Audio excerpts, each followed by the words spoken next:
Hello guys, my name is Game and welcome to another tutorial. Today I'm going to show you how to make a minigame with the mechanics going left and right, with a cube going left and right, like in this level here.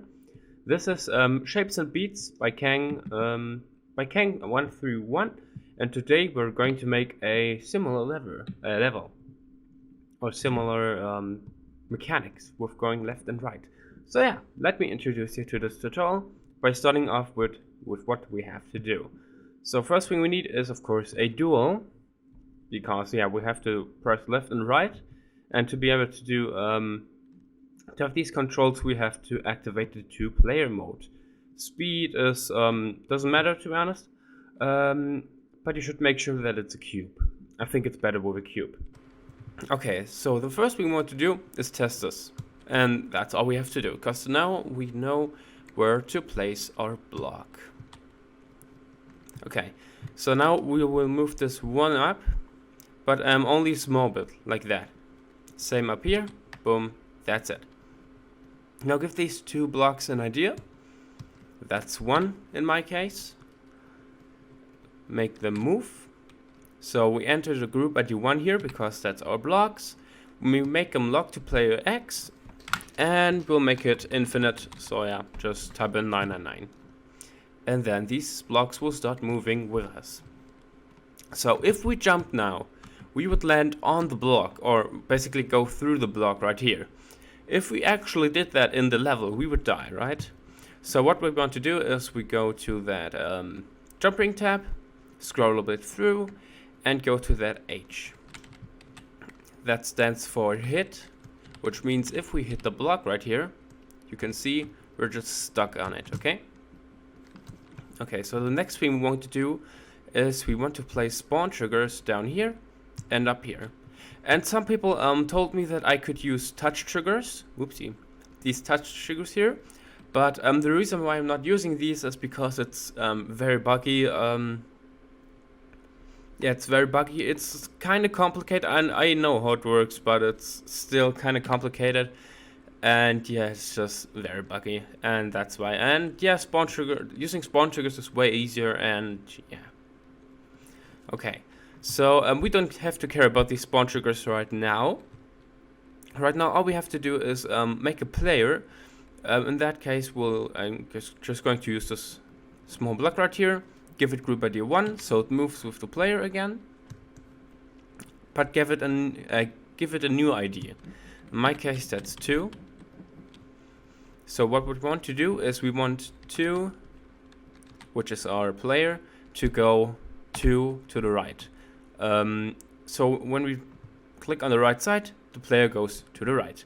Because positive means that the player is going to go to the right, and negative, yeah, to the left. Makes sense, right? So just copy that move trigger, and this time make it -2. We want this animation to be smooth when the player is moving, so what we're going to do is we're gonna give it an ease in out. Move time, we'll see how it works, which looks the best, so yeah, we'll see. Now make it a spawn and a multi-trigger, because we have to spawn this move trigger, and we want it to be spawned multiple times. So yeah, that we can keep going and go left, right all the time. So what we're going to do, we give these move triggers an idea. In that case, that's 3 for the first and 4 for the second move trigger. Now I have to check if I click on the right side, the top one jumps. So the one that goes to the right, which is this one, has the idea 3. So we're going to give the spawn trigger the ID 3. Make the spawn trigger a touch trigger, which means that your player needs to touch the spawn trigger. Because if it was not a spawn trigger, a touch trigger, the player would move by its own, basically. So make sure that it's a touch trigger. No, I don't think that we need delay for this. So yeah, just keep everything as it is, just give it a touch trigger and enter the ID. Now the next idea of the player going backwards would be 4. So we just entered that into our spawn trigger. No delay, make it, no, touch triggered. And what I forgot to mention is make the move one up, too. And this one down. But this one is already, down by one, so we don't have to move this anymore. Now place it on your block and just copy it all the way. I'm going to use a custom select filter here, so that I can just do that on a new layer, because right now I can only select the blocks here if I didn't have a select trigger. So I can now select all the blocks, and if I go to layer 1, I can only select the spawn triggers. I'm going to link them together, because now all I need to do is click on one and it will select all of them. Because that's, it's just way easier for me to do that. So just copy this. I think that's it for now. And let's test this, I guess. Boom, and that's it. You got yourself a left and right movement for your player. You saw that this is kind of slow, not just kind of, it was really slow. So all you have to do now is, not the move time though, we're just going to make it move further than normal. So we're going to give it 5 and -5, I think. Yeah, I think that's okay. I mean, you can experiment with that. I'm going to use, I think I might use 8 here.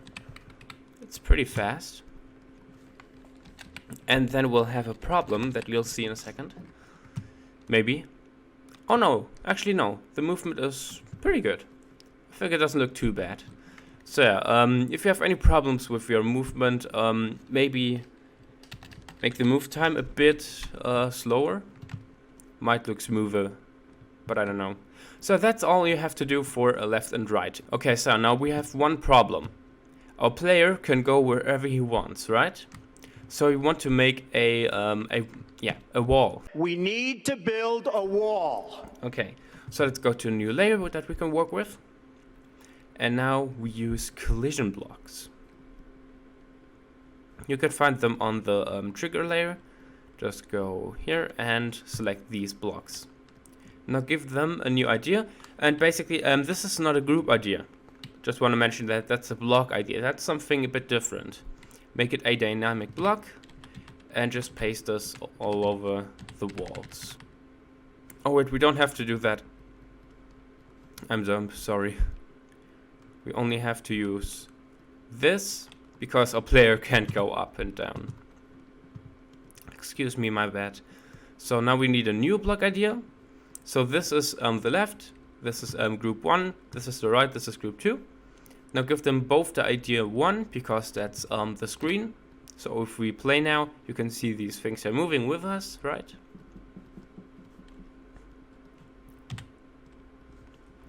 Okay, and now there's only one thing left that we have to do.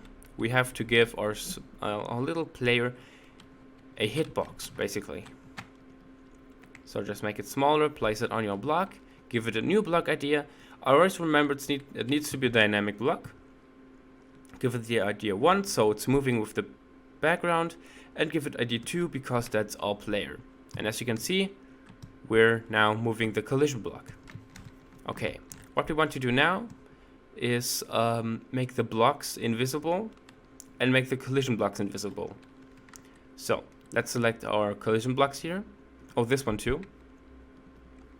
Now select the blocks right here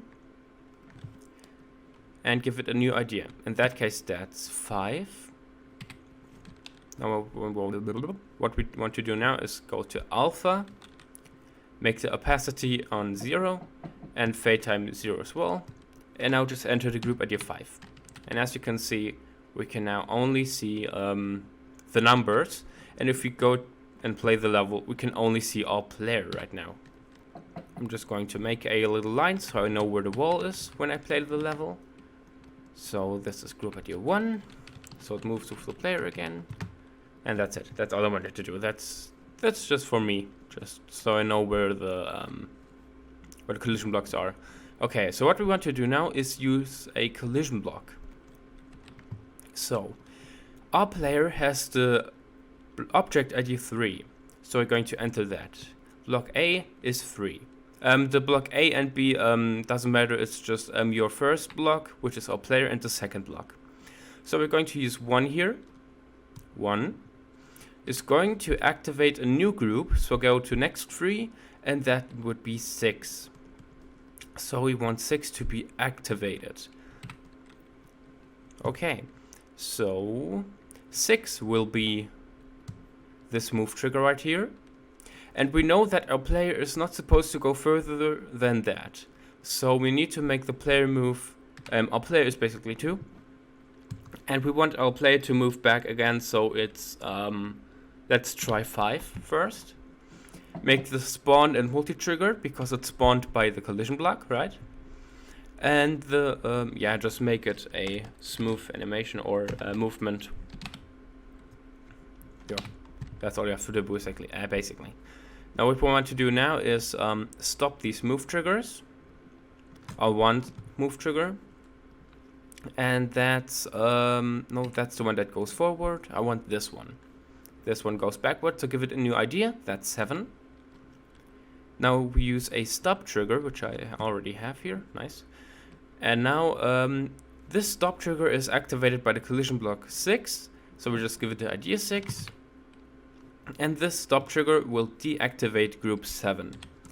And because it's collision block activated, we're going to make it a spawn and multi-trigger. Now let's try if it works now. Okay, didn't work yet. Okay. Okay, I found the problem. Okay, so you can keep it on 5. It was just my bad. We have to make sure that our move trigger is spawned by 6. So our collision block. Okay, so if something doesn't work, like the movement, make sure that your move triggers are moving the right ID, because our player is ID 2, as you can see right here, and we want 2 to move. And make sure that these move triggers are spawned by 3, and the IDs are, you don't have to care about the IDs, just make sure that the spawn will activate the right move trigger right here, okay? Just make that sure.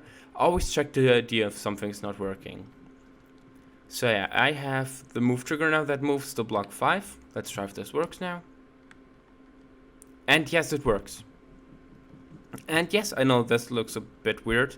So if you want, if you don't want that, just make it a bit smaller, I guess. So I'm going to use 2 here. And yeah, that looks way better. But as you can see, that might cause some problems. So keep it above 3. In my, it depends on the speed your cube is moving. But I think that 3 should be enough. If you have problems, just use 4, I guess. Or even more, I don't know. Okay, so the next thing we have to do is basically do the same thing again. So we can just copy this. But now just move new ideas, basically. So our next 3 idea is 8. So we want to activate 8. And when our player 3 activates block 2, which is the one at the side, the collision block is going to activate 8. So we want to change the ideas of our triggers here from 6 to 8. Now we want this move to be backwards. And we want to stop the other move trigger. So we're going to give this move trigger a new idea, which is 9. Go to the stop trigger, make it idea 9. And there we go. That's it. Now we can go left. And we can go right. Hope that, yeah, that should be it. This is just the mechanics. The art, you can just do the art and replace the ideas. That's all you have to do. Like for example, if you wanted to change the design of your block, this is just an example. This is not supposed to look good. And yeah, just give it the idea 1 and 2. Because 1 is with is the moving of the screen, right? And make it idea 2. So it's moving with the player. That might vary on your level, like you have different ideas, but yeah, all you have to do is give it that idea then, I guess. So yeah, that's it for now. I hope I could help you. If you still have any problems or ideas for new tutorials, just ask me in the comments down below. I'll try to make a tutorial as fast as I can. I'm going to see you in the next video. I hope you'll... Oh, by the way, I got a new mic. Tell me in the comments down below how you liked it, if it sounds good or not. And yeah, I'll see you in the next video. Bye!